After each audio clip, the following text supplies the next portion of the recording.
মহাপুৰুষ শ্ৰীমন্ত শংকৰদেৱৰ আজি তিৰুভাৰ তিথি। তেওঁৰে প্ৰপন্ন শিষ্য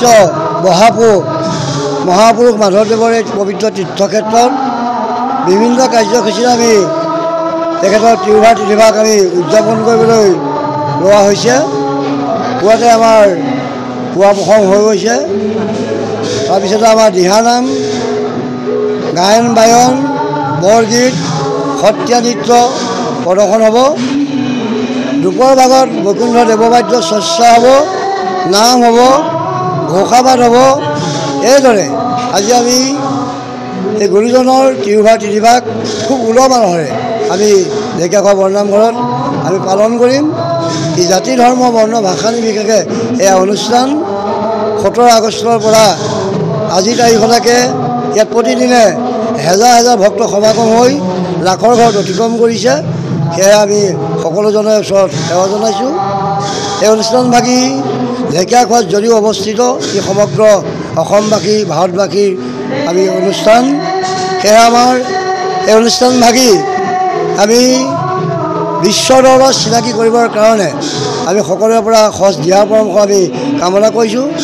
আজি পুৱাতে আমি সংবাদ মাধ্যম, জিলা প্ৰশাসন আয়ুক্তকে মহোদয় প্ৰমুখ কৰি আৰক্ষী অধীক্ষক, স্বাস্থ্য বিভাগ, খোৱা পানী, বিদ্যুৎ বিভিন্নজনে যি আমাৰ নিষ্ঠাৰে ইয়াত সেৱা আগবঢ়াইছে, বিশুদ্ধ খোৱা পানীকে আদি কৰি তেখেতসকলৰ ওচৰত আমি সেৱা জনাইছোঁ। লগতে মুখ্যমন্ত্ৰী, সাংসদ, বিধায়ক সকলোজনকো আমি আশীৰ্বাদ প্ৰদান কৰিছোঁ। আমাৰ দেশখন খুব সুন্দৰকৈ তেখেতসকলে পৰিচালনা কৰক। আৰু দেশৰ যি অভাৱ অভিযোগ, এই পবিত্ৰ এই তীৰ্থক্ষেত্ৰবিলাকৰ যি অভাৱ অভিযোগ, এইসকল তেখেতসকলে দূৰ কৰি উঠি অহা প্ৰজন্মক যে এখন সুস্থ সবল আমাৰ দেশ তেখেতসকলে আমাৰ মাজত থৈ যায়। আৰু উঠি অহা প্ৰজন্মৰ প্ৰতি এতিয়া আহ্বান, তেখেতসকল নামঘৰলৈ আহক। গুৰুজনৰ কলা কৃষ্টি সংস্কৃতি ৰক্ষা কৰি, আধ্যাত্মিক দিশ ৰক্ষা কৰি নিজৰ ঘৰখন, নিজৰ গাঁওখন, নিজৰ দেশখন সেৱা কৰিবলৈ এজন সুস্থ সবল নাগৰিক হ'বলৈ আমি আশীৰ্বাদ প্ৰদান কৰিলোঁ। ধন্যবাদ।